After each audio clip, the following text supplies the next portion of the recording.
₹200 की साइकिल खरीदने के लिए, ₹200 की सेकंड हैंड साइकिल खरीदने के लिए हमने हमारा घर का सिलेंडर बेचा था। मेरी गरीबी मेरा प्रॉब्लम नहीं था, उस गरीबी में मेरी क्या सोच थी ना, ये मेरा प्रॉब्लम था। मैं जब सोचा इस काम को करने के लिए, राइट, इस इंडस्ट्री में आने के लिए, तो मेरी हालत ऐसी थी जैसे मैंने कोई अलकायदा संगठन ज्वाइन कर लिया। मतलब रिश्तेदार सुनने को तैयार नहीं, परिवार वाले सुनने को तैयार नहीं, दोस्तों के नाम पे तो ऑलरेडी हम जीरो थे, तो वो नहीं। मेरे पापा हमेशा मुझसे एक बहुत अच्छी बात बोलते थे कि बेटा इस बिजनेस को नहीं करना, क्योंकि इस बिजनेस को अगर हम करेंगे ना तो हमारी इज्जत चली जाएगी। मैं पापा से कहता था कि पापा जो चीज है नहीं वो जा कैसे सकती। हमेशा कहता हूँ, मेरे हर सेंटेंस में मैं ये कहता हूँ कि अगर आप लोग मोदी केयर में आओगे तो आप कभी सफल नहीं हो सकते, आप कभी पैसा नहीं कमा सकते अगर आप लोग मोदी केयर में आए हो, राइट है। और आपको पैसा कमाने से कोई रोक नहीं सकता, आपको सफलता पाने से कोई नहीं रोक सकता जिस दिन मोदी केयर आपके अंदर आ जाए। तो सारे लोग खीर खाने बैठे तो मेरी मम्मी ने मुझसे पूछा कि बेटा चेक कितने का आया। मैंने कहा ₹167 का। मेरी मम्मी बोले तू पागल हो गया क्या, बुद्धि बिना के पागल हो गया क्या तू। मैंने कहा क्यों। बोले यहाँ ₹200 खीर बनाने में खर्चा कर दिया और तू ₹167 का चेक लेके आया है। मैंने कहा मम्मी खुशी मनाओ, लोग कहते हैं इस बिजनेस में पैसा नहीं आता, लोग कहते हैं इस बिजनेस में पैसा नहीं आता। ₹167 का चेक आया है मतलब पैसा आता है। और मैं हमेशा कहता हूं, मेरा ये पैटर्न है कि आपको रणभूमि में जीतने से पहले, आपको रणभूमि में जीतने से पहले मन भूमि में जीतना पड़ता है। अगर आप मन भूमि में हारे हुए हो तो आपको रणभूमि में कोई जिता नहीं सकता, और अगर आप मन भूमि में जीते हो तो कोई माई का लाल आपको रणभूमि में हरा नहीं सकता। और आज मुझे ये बताते हुए गर्व होता है, मुझे बताते हुए खुशी होती है कि मुझे आज मोदी केयर में 5 साल पूरे होने जा रहे हैं। ₹167 के चेक से शुरुआत की थी मैंने, और मेरा जो एवरेज पे आउट है वो ₹4 लाख का है। चाहिए, और अगर मेरे जैसा पानी के पाउच बेचने वाला, घर का न्यूज़पेपर डालने वाला ये बिजनेस को कर सकता है तो आप लोग भी डेफिनेटली कर सकते हैं। आइए मिलके कुछ ऐसा करते हैं जो अपने बच्चों की आंखों में आंखें डाल के हम ये पूछ सकें कि बेटा तू किसके जैसा बनना चाहता है, और हमारा बच्चा हमें प्राउड से ये कह सके कि मैं मेरे पापा के जैसा बनना चाहता हूँ। मेरे बारे में जो मैं आपको बताना चाहूंगा, मेरा नाम विजय अग्रवाल है, मैं बेसिकली बड़ौदा गुजरात से हूँ, और इस बिजनेस को शुरू किया था आज से 4.5 साल पहले। 9 जनवरी 2016 को इस बिजनेस को शुरू किया था, और इस बिजनेस में आने से पहले ऐसा कोई काम नहीं है जो मैंने नहीं किया हो। पानी के पाउच बेचना, घर घर न्यूज़पेपर डालना, मेरे पापा सब्जी की लारी लगाते थे, हम 10 बाय 10 के घर में रहते थे, और मैं हमेशा कहता हूँ कि हमें पैसों की कोई दिक्कत नहीं थी, राइट, क्योंकि पैसा था ही नहीं। जनरली पैसों की दिक्कत आपके पास तब होगी जब आपके पास पैसा होगा, जब आपके पास पैसा है ही नहीं, राइट है, तो आपकी हालत उस व्यक्ति की तरह है, प्रेम चोपड़ा के उस डायलॉग की तरह कि नंगा नहाएगा क्या और निचोड़ेगा क्या। तो बिल्कुल ऐसा ही बैकग्राउंड था, कोई बहुत खास वो नहीं थी, ना कोई बहुत उम्मीदें थी, ना कोई बहुत फैमिली जो माहौल जो था फैमिली का वो भी बिल्कुल पुअर मिडिल क्लास फैमिली की तरफ से था। तो कोई ऐसा बड़ा माहौल, कोई बैकग्राउंड नहीं था। 10 बाय 10 के घर में हम लोग रहते थे। मुझे आज भी याद है कि उसी घर में हम लोग खाना बनाते थे, उसी में सो जाते थे। वो 10 बाय 10 के कमरे में हम 6 लोग थे। पापा क्योंकि सब्जी की लारी लगाते थे तो पापा के पास भी फाइनेंशियली कोई बहुत बड़ा स्रोत नहीं था इनकम का। और होता क्या है कि जब आपके पास इनकम का स्रोत नहीं होता ना तो आप कुछ दिन एडजस्ट कर लेते हैं, उसके बाद ये आपके डीएनए में चला जाता है। मतलब कॉम्प्रोमाइज करने की आपको हैबिट हो जाती है, आदत लग जाती है। और एक गरीब आदमी के साथ में, एक पुअर मिडिल क्लास व्यक्ति के साथ में सबसे बड़ा जो चैलेंज है वो ये है कि उसको थोड़े टाइम तकलीफ होती है गरीबी के साथ एडजस्ट करने में, और बाद में उसे तकलीफ नहीं होती क्योंकि वो यूज्ड टू हो जाता है, उसे आदत पड़ जाती है उस गरीबी में जीने की। और यही सोच, यही चीज मेरे साथ थी। मुझे आज भी याद है कि जब हम लोग उस टाइम पे थे, एक बच्चा जनरली 9 महीने स्कूल में जाता है ना। 9 महीने स्कूल में जाने के बाद में वो 9 महीने तक पढ़ता है, बाकी वैकेशन वगैरह अलग। तो मैं और मेरे भाई बहन जब हम स्कूल में जाते थे तब हम लोगों के साथ विडंबना ये थी कि हम 6 से 7 महीने स्कूल के बाहर खड़े रहते थे। कभी एक टीचर ने हमें एंटर नहीं किया, और वो टीचर का एक फेवरेट डायलॉग होता था कि रास्ता इतना कितना लंबा है कि तुम रोज सुबह मुंह उठा के चले आते हो, तुम्हारे माँ बाप नहीं पहुंचते, राइट है। ₹65 फीस हुआ करती थी उस समय पे, और वो ₹65 फीस ना भरने के कारण कई महीनों तक हम लोग स्कूल के क्लास के बाहर खड़े रहते थे, राइट है। मुझे आज भी ब्रेकफास्ट करने की आदत नहीं है क्योंकि हमने बचपन में कभी ये आदत लगाई नहीं कि सुबह नाश्ता करके स्कूल में जाना है, राइट। कभी बहुत बड़ी बातें नहीं होती थी। हमारा जो हम जिस एरिया में रहते थे उस एरिया को संजय नगर करके नाम था उसका। तो मैं ये नहीं कहूंगा कि वो गलत था, पर उस समय जो था, मतलब उस बैकग्राउंड में रहकर जो मेरे आजू बाजू के लोग थे उनमें से किसी के पास भी मोटरसाइकिल नहीं थी उस समय, साइकिल हुआ करती थी, और वो साइकिल वाले को अगर किसी के पास गलती से मोटरसाइकिल आ जाती तो हम ये बोलते थे ये बहुत पैसे वाला है, राइट है। तो इस बैकग्राउंड से आया हूं मैं। मैंने कोई बहुत बड़े सपने नहीं देखे, कोई बहुत बड़ी सोच नहीं थी। माँ बाप से भी जब हम बड़ी बात करते थे कि पापा कुछ बड़ा करना है, तो माँ बाप भी ये बोलते थे कि बेटा बड़ा पैसा नहीं कमाना, बड़ी बड़ी बातें मत करो, बड़ी बड़ी वो मत करो, राइट है। और कहीं ना कहीं ये चीज हैमरिंग होती चली जाती है, और आपकी सोच ये बनती चली जाती है कि बड़े पैसे कमाने वाले गलत होते हैं, बड़े पैसा कमाया नहीं जा सकता, बड़े पैसे कमाने वाले 2 नंबर का बिजनेस करते हैं, ये सारे 1 नंबर के बिजनेस में इतना पैसा आ नहीं सकता। और ये बैकग्राउंड से धीरे धीरे धीरे धीरे मम्मी पापा से साथ में भाई बहनों के साथ में इस तरीके से चलते हैं। मुझे आज भी याद है मेरी जिंदगी में कि 200 रुपए की साइकिल खरीदने के लिए, 200 रुपए की सेकंड हैंड साइकिल खरीदने के लिए हमने हमारा घर का सिलेंडर बेचा था। जैसे इंसान के पास 2 किडनी होती है तो इंसान एक पे भी जिंदा रह सकता है, उसी तरीके से 2 सिलेंडर थे घर के अंदर, और वो सिलेंडर में से एक सिलेंडर बेचकर हमने 200 रुपए की सेकंड हैंड साइकिल खरीदी थी, राइट। तो मैं, और कोई ऐसा बिजनेस नहीं है जो मैंने नहीं किया। मैं सुबह 4 बजे उठता था, घर का न्यूज़पेपर डालने जाता था, वहां से वापस आता था सुबह में 7 बजे, निरमा कंपनी में जॉब जाता था, वहां से शाम को 5:30-6 बजे घर आता था, 7 बजे मेडिकल स्टोर पर जॉब जाता था, वहां से रात को 11:30-12 बजे आता था। सुबह 4 बजे से लेकर रात को 11-12 बजे तक काम करने के बाद में मेरे हाथ में जो इनकम आती थी वो 4800 से 5000 रुपए थी। और वो 5000 रुपए जब मैं घर में लेकर जाता था, आप यकीन मानिए वो 5000 रुपए 5 लाख के बराबर इनकम थी मेरे लिए। वो इतनी बड़ी इनकम हुआ करती। मेरे पापा का एक्सीडेंट हुआ था। कई लोगों को जिंदगी में, मैं ये नहीं कहूंगा कि हर व्यक्ति ऐसा होता है, पर मैं जरूर कहना चाहूंगा कि हमारे गुजराती में कहावत है कि नो मनी कैश तो दूर जाइने बेस। अगर आपके पास पैसा नहीं है तो आपकी मार्केट में कोई इज्जत नहीं है, कोई वैल्यू नहीं है। और ये हकीकत है, मैं आपको बता रहा हूँ ये बात, राइट है। क्योंकि जब बात चुभती है ना, जब दिल पे लगती है बात, तो आपके आपके पास शब्द नहीं होते और आप नहीं बोल सकते। मैं आई कांट एक्सप्लेन इट कि मैं किस जगह से और किस चीज से मैं खड़ा हूँ। और जब आप किसी काम को करने के बारे में सोचते हैं ना, राइट है, तो सबसे पहले आपकी सोच आप पे हावी हो जाती है। और बाहर के लोग आपको बोले ना बोले, राइट है, ये सोच आपको ये कहती है कि नहीं तुम नहीं कर सकते, तुमसे नहीं होगा, तुम्हारे खानदान में किसी ने नहीं किया। तो ऐसे ही बैकग्राउंड में जब, और जब मैंने जब सोचा इस काम को करने के लिए, राइट है, इस इंडस्ट्री में आने के लिए, तो मेरी हालत ऐसी थी जैसे मैंने कोई अलकायदा संगठन ज्वाइन कर लिया। मतलब रिश्तेदार सुनने को तैयार नहीं, परिवार वाले सुनने को तैयार नहीं, दोस्तों के नाम पे तो ऑलरेडी हम जीरो थे, तो वो नहीं। मेरे पापा हमेशा मुझसे एक बहुत अच्छी बात बोलते थे कि बेटा इस बिजनेस को नहीं करना, क्योंकि इस बिजनेस को अगर हम करेंगे ना तो हमारी इज्जत चली जाएगी। मैं पापा से कहता था कि पापा जो चीज है नहीं वो जा कैसे सकती है? एक गरीब आदमी की इज्जत होती कहाँ है? उसे हमेशा क्रिटिसिज्म झेलना पड़ता है, हर बात में उसे क्रिटिसिज्म झेलना पड़ता है। उसे हर जगह ये बताया जाता है कि तू गरीब है, तू गरीब है, तू गरीब है, तू नहीं कर सकता, तू गरीब है। तो इस बैकग्राउंड से मैं मोदी केयर में आया, राइट। 9 जनवरी 2016 को मैंने जिंदगी में, मतलब जिंदगी में जो कमी थी वो ये थी कि लाइफ में आपको आपको बड़े सोचने का भी अधिकार नहीं है। एक गरीब आदमी को बड़ी सोच रखने का भी अधिकार नहीं है। सामाजिक दृष्टिकोण से यदि उसके पास सफलता नहीं है, उसके पास पैसा नहीं है उसका, तो उसको ना बड़ा सोचने का अधिकार है, ना उसे बड़ा बोलने का अधिकार है, ना उसे बड़ी सपने देखने का अधिकार है, ना उसे एक अच्छी जिंदगी जीने का अधिकार है। और यही बात आपको आपके द्वारा आपके आसपास में रहने वाला हर व्यक्ति, आपके परिवार का हर व्यक्ति, आपके समाज का हर व्यक्ति और हर वो व्यक्ति जिसे आप जानते हैं, वो आपको इसी बात पे क्रिटिसिज्म करता है कि तेरे पास पैसा नहीं है, तू बड़ा नहीं हो सकता, तेरे पास जिंदगी में तू आगे नहीं बढ़ सकता, तेरे पास एजुकेशन नहीं है, तू आगे नहीं बढ़ सकता, तेरे पास ये नहीं है। बजाय इसके कि लोग आपको इस बात को मोटिवेट करें कि तू आगे बढ़ सकता है, तू आगे बढ़ सकता है, तू आगे बढ़ सकता है, तो ऐसा कुछ नहीं था। और यही सोच थी जिंदगी में, यही कमी थी जिंदगी में। और मैं हमेशा कहता था कि, कहते हैं कि जिंदगी ने, अगर मान लो आपको किसी ने जन्म दिया है, बराबर है, माँ बाप ने अगर आपको जन्म दिया है, तो कहावत है बहुत पुरानी कि अगर आप अपनी चमड़ी के जूते बनाकर भी माँ बाप को पहनाओ ना, अगर आप अपनी जिंदगी में चमड़ी के जूते बनाकर भी माँ बाप को पहनाओ तो आप उनका ऋण नहीं उतार सकते।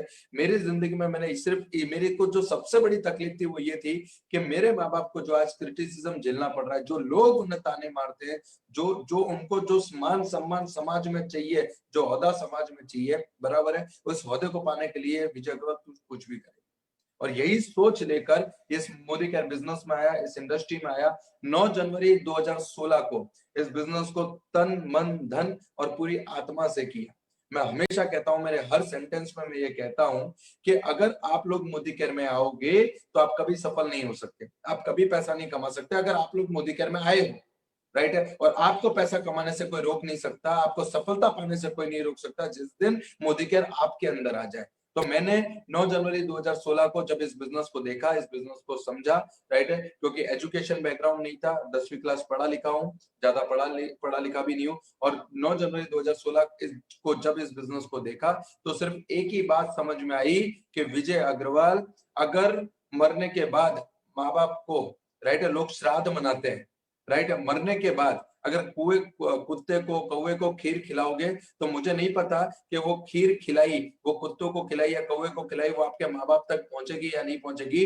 विजय अग्रवाल अगर मोदी केयर करके 5 साल मोदी केयर करके अगर माँ बाप को धरती पे स्वर्ग मिल सकता है तो मैं मर मर के मोदी केयर करने को तैयार हूँ। मुझे सिर्फ मेरी जिंदगी में एक ही चीज चाहिए, मेरे माँ बाप की खुशी, मेरे फैमिली की खुशी, मेरे हर उस व्यक्ति की खुशी जिस व्यक्ति ने मुझ पर भरोसा किया। और इसी तरीके से मैंने मोदी केयर को स्टार्ट किया। और मैंने मोदी केयर बिजनेस को ज्वाइन नहीं किया, मैंने मोदी केयर बिजनेस को स्टार्ट किया। ज्यादातर लोग ये समझते हैं कि मैंने आधार कार्ड पैन कार्ड दे दिया मतलब मेरा मोदी केयर स्टार्ट हो गया, मैंने 3,000 की परचेस कर ली मेरा मोदी केयर स्टार्ट हो गया, मैंने लॉयल्टी कर ली। नहीं, यहाँ पे आपने क्वालिटी को समझना स्टार्ट किया है, यहाँ पे आपने मोदी केयर बिजनेस में अभी पैर रखा है, अभी आप मोदी केयर के सफलता के द्वार में एंटर भी नहीं हुए, राइट है। तो प्रोडक्ट खरीदने से आपको मोदी केयर की प्रोडक्ट की क्वालिटी पता चलेगी, परंतु जब आप अपनी काउंसलिंग करते हैं, जब आप अपने सपनों के बारे में बात करते हैं, जब आप अपनी जिंदगी में अपने ध्येय के बारे में बात करते हैं, तब आप मोदी केयर सही मायने में स्टार्ट करते हैं। वॉरेन बफेट जो दुनिया के बहुत बड़े इन्वेस्टर हैं, जो बहुत धनिक आदमियों में उनका नाम लिया जाता है, वो वॉरेन बफेट जी, बराबर है। उनका एक इंग्लिश में सेंटेंस है, a idiot can beat a genius without a plan, a idiot with a plan can beat a genius without a plan. एक व्यक्ति जिसके पास सफल होने की रणनीति है वो उस बुद्धिमान व्यक्ति से कहीं ज्यादा अच्छा है जिसके पास बुद्धि तो है, बुद्धिमत्ता तो है, पर उसके पास रणनीति नहीं है सफलता तक जाने की, राइट है। उसके पास एक्शन प्लान नहीं है अपने आप को सफल करने का, राइट। तो ये सबसे इंपॉर्टेंट चीज है जो मैं मानता हूं। और इसी चीज को लेकर 9 जनवरी 2016 को, राइट, मेरे अपलायंस ने, मेरे मेंटर्स ने मुझे इस बिजनेस के बारे में बताया, इसकी डेप्थ और इसकी पोटेंशियल के बारे में बताया, और मैंने निर्णय किया कि मैं इस बिजनेस में जब तक सफल नहीं होऊंगा तब तक मैं इस बिजनेस के अंदर अपने आप को टिकाए रखूंगा, राइट है। बहुत पुरानी कहावत है कि जो टिकेगा वो सीखेगा, जो टिकेगा वो सीखेगा, जो सीखेगा वो जीतेगा, जो टिकेगा वो जीतेगा, राइट है। तो इंपॉर्टेंट ये है कि मेरा टिकना जरूरी था, क्योंकि जिस बैकग्राउंड से मैं आता हूं वहां पे कभी ये नहीं सिखाया गया कि धंधा बड़ा कैसे किया जाता है, राइट है। मैंने जैसे आपको बताया मैंने हर काम किया है, राइट है। तो हमारा एक मेंटेलिटी थी कि सुबह में अगर लारी लेके आप निकल रहे हो, ठेला लेके निकल रहे हो, तो शाम तक आप 200 रुपए कमा के आ जाओगे। पर मैंने जब इस बिजनेस को स्टार्ट किया तब 3 महीने के बाद में मेरा पहला चेक आया मोदी केयर के माध्यम से, और मेरा सबसे पहला चेक जो आया वो आया 167 रुपीज का। मेरा जैसे ही 167 रुपए का चेक आया 3 महीने के बाद में, मैं खुशी के मारे पागल हो गया। मैंने मेरे घर पे फोन किया कि मम्मी आज तो खीर बनाओ। मेरी मम्मी ने पूछा क्या हुआ बेटा, मैंने कहा मम्मी आज तो चेक आया। सारे घर वाले खुश थे। मैं घर पहुंचा और मैंने पहुंच के मम्मी ने मुझसे पूछा, जब हम सारे लोग खीर खाने बैठे तो मेरी मम्मी ने मुझसे पूछा कि बेटा चेक कितने का आया। मैंने कहा 167 रुपए का। मेरी मम्मी बोले तू पागल हो गया क्या, बुद्धि बिना के पागल हो गया क्या तू। मैंने कहा क्यों, बोले यहाँ 200 रुपया खीर बनाने में खर्चा कर दिया और तू 167 रुपीज का चेक लेके आया है। मैंने कहा मम्मी खुशी मनाओ, लोग कहते हैं इस बिजनेस में पैसा नहीं आता, लोग कहते हैं इस बिजनेस में पैसा नहीं आता। 167 रुपए का चेक आया है मतलब पैसा आता है। मुझे एक बात बताइए, जब किसी घर में किसी व्यक्ति के वहां खुशखबरी आने वाली हो और डॉक्टर कंफर्म करता है कि शी इज प्रेग्नेंट, आपको सारे रिपोर्ट दे दिए जाते हैं और डॉक्टर आपको ये कंफर्म करता है कि शी इज प्रेग्नेंट, तो आप क्या घर पे आके ये बोलते हो कि नहीं नहीं नहीं नहीं 9 महीने बाद आएगा तब खुशी मनाएंगे, अभी कोई खुशी नहीं मनानी, कोई किसी के चेहरे पर हंस नहीं आएगा। नहीं, ऐसा नहीं होता। जैसे ही आपको पता चलता है कि शी इज प्रेग्नेंट, अब घर में किलकारी गूंजेगी, घर में खुशी आएंगी, उस दिन से हमारे परिवार का माहौल बदल जाता है, उस दिन से हम खुशी मनाने लग जाते हैं, उस दिन से हम उसकी ज्यादा ज्यादा केयर करने लग जाते हैं, राइट है। तो दोस्तों जिस दिन पहला चेक आया था 167 रुपीज का, मुझे समझ में आ गया शी इज प्रेग्नेंट। अब तो सिर्फ 9 महीने की राह देखनी है और 9 महीने बाद ये बच्चा जन्मेगा।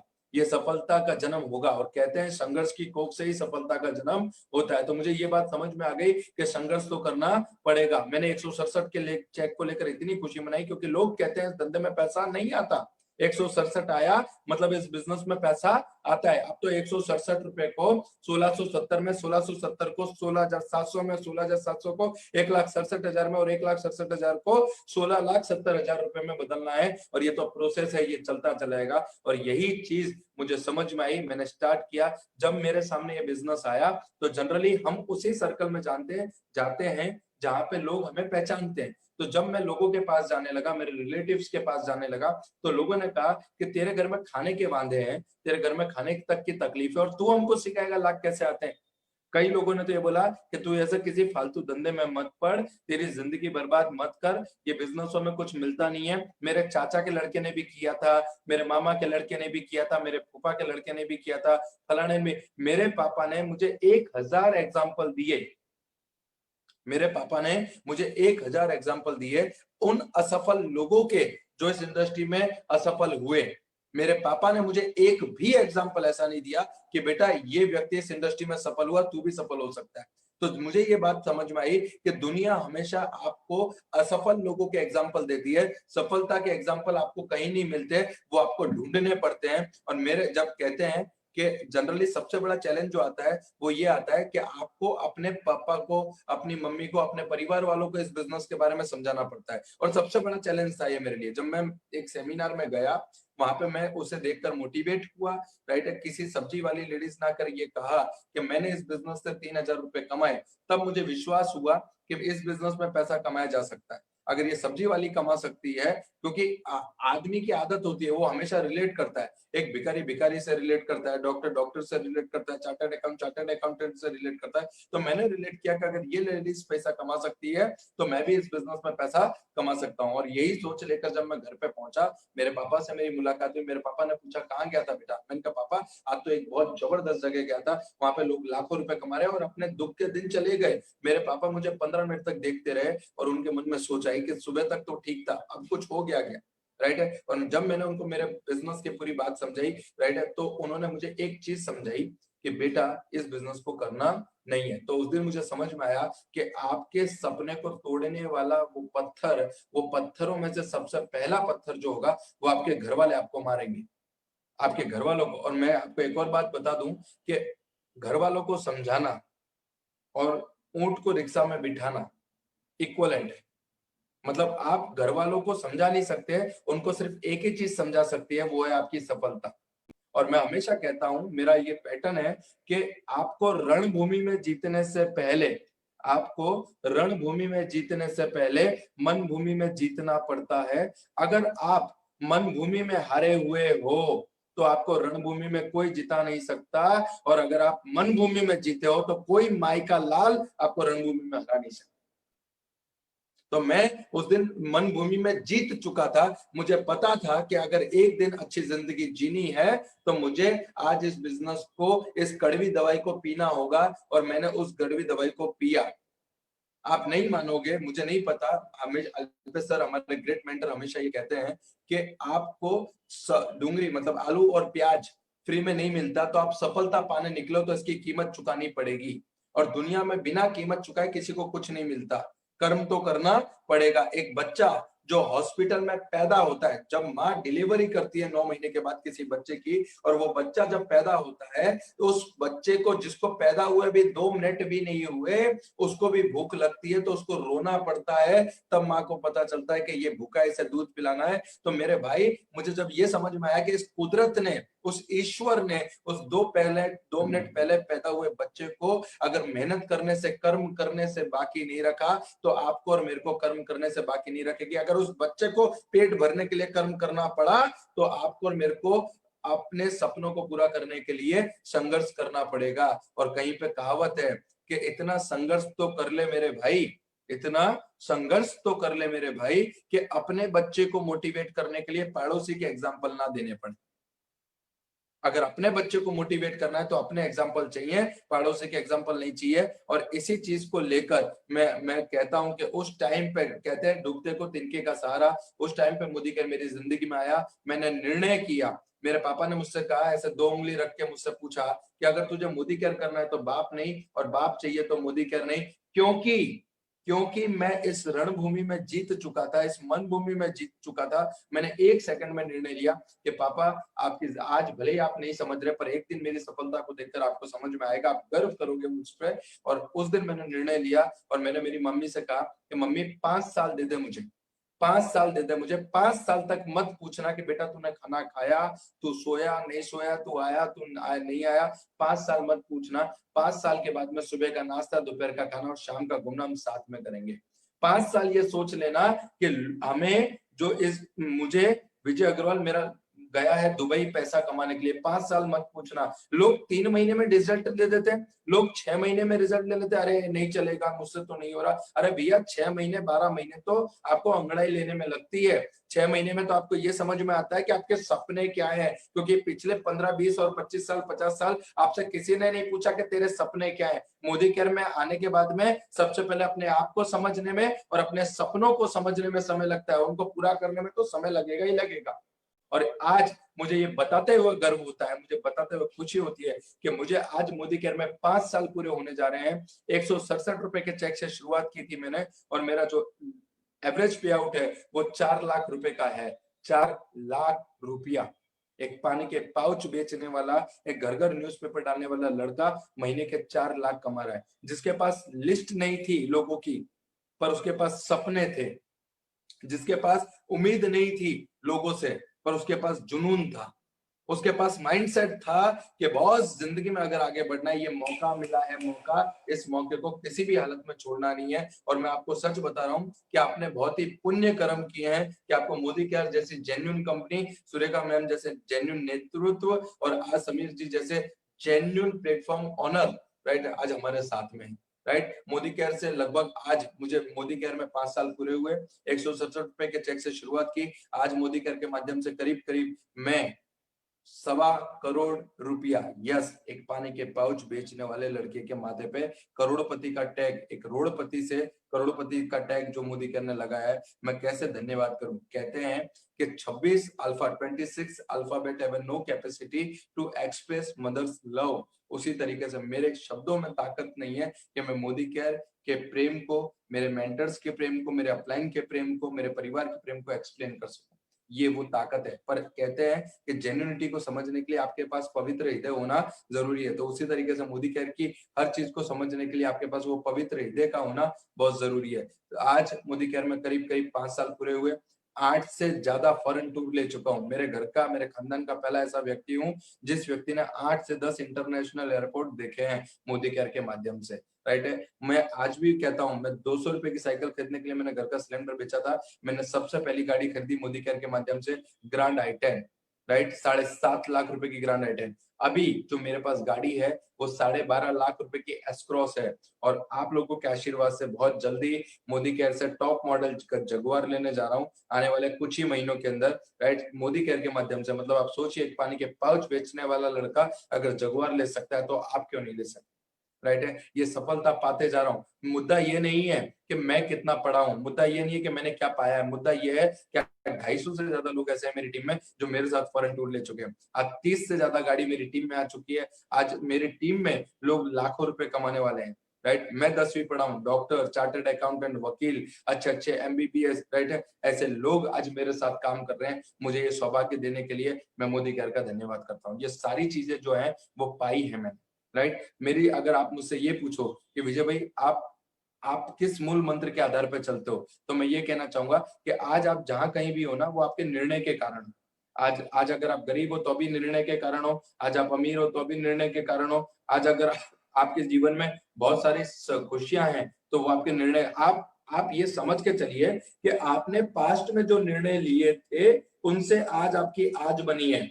मतलब पास्ट में जो निर्णय लिए थे उनसे आज आपकी आज बनी है। आज आप जो निर्णय लोगे उससे आपकी आने वाली कल बनेगी। ये बात मुझे पहले से पता, राइट है। तो mindset is important, belief system is important. सबसे इंपॉर्टेंट चीज अगर कोई है तो वो है आपका बिलीफ सिस्टम। बिलीफ सिस्टम, ये बिलीफ सिस्टम के बारे में अगर मैं आपको बताऊं तो एक स्टोरी के माध्यम से मैं आपको बताना चाहूंगा। एक गांव था, उस गांव के अंदर एक अम्मा जी थी जो 70-80 साल की उम्र हो चुकी थी वो अम्मा जी की। और 70-80 साल का आदमी क्या करता है, भगवान के पूजा पाठ भजन करता है। जब वो अम्मा जी मंदिर में जाती थी, रोज पूजा पाठ करती थी, अचानक उस गांव में एक दिन एक साधु आए, एक महात्मा आए। वो महात्मा जब उस गांव में आए तो उन महात्मा के पास जाके उस अम्मा जी ने कहा कि गुरु जी, मुझे आप अपनी गुरु दीक्षा दीजिए, मुझे आप गुरु बना, मैं आपको गुरु बना लेती हूँ, आप मुझे शिष्य रूप में स्वीकार कीजिए और मुझे जीवन में मोक्ष का मार्ग बताइए, मुझे उस ईश्वर तक पहुंचने का मार्ग बताइए। तो गुरुजी ने उसको गुरु दीक्षा दे दी। थोड़े दिन वो गुरुजी उस गांव में रहे और अचानक से उस गुरुजी ने एक दिन अम्मा जी से कहा कि मैं तो संत हूँ, वैरागी हूँ, मेरा जाने का समय आ गया है। तो अम्मा जी ने कहा कि नहीं, मैंने आपको गुरु बनाया, अब मैं आपके साथ आऊंगी। अब गुरुजी ने उन्हें बहुत समझाया, वो नहीं मानी। सारे गांव वालों ने उन्हें बहुत समझाया, वो नहीं मानी। उनके बच्चों ने उन्हें समझाया, वो नहीं मानी। उन्हें वो अपने निर्णय पे अडिग थी कि मैं गुरुजी के साथ जाऊंगी, मैंने उनको गुरु बनाया है। जब पूरी पंचायत जुड़ी और ये फैसला हुआ कि अम्मा जी गुरुजी के साथ चली जाएंगी, तो अम्मा जी जब गुरुजी के साथ जाने लगी तो जाते जाते अम्मा जी के मन में ख्याल आया कि कहीं अगर भिक्षा नहीं मिली, अगर कहीं कुछ नहीं मिला, तो एक काम करती हूँ, मैं कुछ पैसे, कुछ गहने ले लेती हूँ, उन्हें बेचकर मैं गुरुजी का भरण पोषण कर पाऊंगी, क्योंकि ये मेरे गुरुजी हैं। तो वो जैसे ही वो अपने साथ पैसा लेती है, गुरुजी को ये बात पता चल जाती है कि इस अम्मा जी के पास पोटली में पैसा है, माल है। वो अम्मा जी और गुरुजी जब एक जंगल में से जा रहे होते हैं, तो अम्मा जी को गुरुजी कहते हैं कि एक काम कीजिए, हम यहीं विश्राम कर लेते हैं, इस कुएं में से सुबह में हम पानी भरेंगे और उस कुएं में से नहा धो के हम आगे की ओर प्रस्थान करेंगे। अब गुरुजी ये सोच रहा है कि कैसे मैं इसके पीछा छुड़ाऊं, और क्या अम्मा जी सोच रहे कि मेरा जीवन धन्य हो गया, मुझे साक्षात गुरुजी मिल गए। अब जैसे ही सुबह के कुछ समय हुआ, गुरुजी को अम्मा जी ने गुरुजी को कहा, गुरुजी ने अम्मा जी से कहा कि जाइए माता जी और इसमें से कुछ पानी भर लाइए, तो हम स्नान करके आगे बढ़ते हैं। जैसे ही वो अम्मा जी पानी भरने गई, उस गुरुजी ने आके उसको पीछे से धक्का मार दिया, क्योंकि कुएं में पानी कम था, तो अम्मा जी बच गई। अम्मा जी सोच रही है कि लगता है इस जंगल में लुटेरे आ गए, इस जंगल में डाकू आ गए, जिन्होंने मेरे गुरुजी को मार दिया, मुझे कुएं में धक्का दे दिया और मेरा पैसा लूट कर चले गए। और गुरुजी सोच रहा है कि अच्छा हुआ ये अम्मा जी को मैं मेरे से पीछा छुड़ा। पर ये पूरी की पूरी जो घटना थी, ये पूरी की पूरी घटना वो ईश्वर देख रहा था। वो ईश्वर एक बकरी वाले का रूप लेकर नीचे आया, उसने गुरुजी को बांध दिया और अम्मा जी को बाहर निकाला। जैसे ही अम्मा जी बाहर आई, मेरे गुरुजी कहाँ है, मेरे गुरुजी कहाँ है? तो उस बकरी वाले ने अम्मा जी से कहा कि ये तेरा कोई गुरु नहीं है, मैंने देखा है इसने तुझे धक्का मारा है। अरे बोले नहीं, मैंने इसको गुरु बनाया, मैं ये मुझे मोक्ष का मार्ग दिखाएंगे, ये मुझे ईश्वर तक पहुंचने का मार्ग दिखाएंगे, ये मेरे गुरुजी हैं। बोले नहीं, ये तेरे गुरुजी नहीं है, इसने तुझे धक्का मारा, तेरा पैसा ले लिया और ये जा रहा था, भाग रहा था। बोले नहीं, ये मेरे गुरुजी हैं, बराबर, मैंने इनको गुरु माना है और यही मेरा गुरु है। राइट? भगवान आखिर में अपने रूप में आते हैं कि देख, मैं ईश्वर, मैं परमात्मा, मैं कह रहा हूं कि इसने तुझे धक्का मारा है। बोला तू ईश्वर है, तू परमात्मा है, फिर भी ये मेरा गुरु है। मैंने पूरी जिंदगी तेरी सेवा की, मैंने पूरी जिंदगी तेरी पूजा की, तूने कभी दर्शन नहीं दिए, आज जिसकी वजह से तू मुझे दर्शन देने तो आया। That is called belief system, that is called belief system. और जब आप किसी काम को करते हो, आपके अंदर बिलीफ होता है, और उस बिलीफ मतलब उसे श्रद्धा कह लीजिए, आप उसे श्रद्धा कह लीजिए। वो श्रद्धा जब किसी काम में जुड़ जाती है तो उस काम के चमत्कारिक परिणाम आने लगते हैं। मीराबाई ने उठाया जहर का प्याला ही था, मीराबाई ने उठाया जहर का प्याला ही था, पर उस जहर के प्याले को अमृत में उसकी श्रद्धा ने बदल दिया। आप घर पे सत्यनारायण भगवान की कथा का प्रसाद खाइए, हलवा खाइए, और जनरल केस में आप घर पे हलवा बना के खाइए।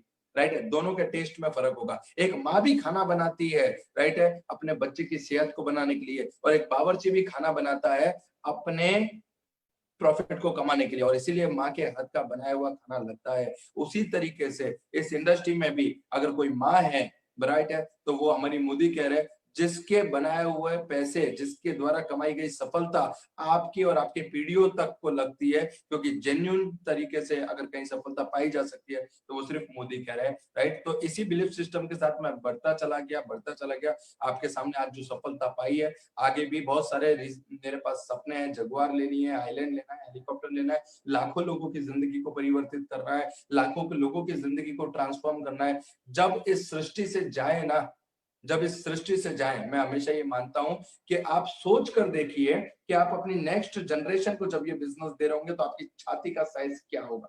राइट है? मुझे गर्व है ये कहते हुए। जैसे आपने सुना है कि मैं, अगर आप मुझसे पूछो कि मेरा सबसे बड़ा सपना क्या है, तो मेरा सबसे बड़ा सपना है कि जिस तरीके से कहते हैं ना कि इनके पिताजी डॉक्टर, ये डॉक्टर, इनके बच्चे डॉक्टर, उसी तरीके से मेरे खानदान का नाम ऐसा आना चाहिए कि ये मोदी कैरियन, इसका बेटा मोदी कैरियन और इसकी खानदान की परंपरा मोदी कैरियन, राइट है।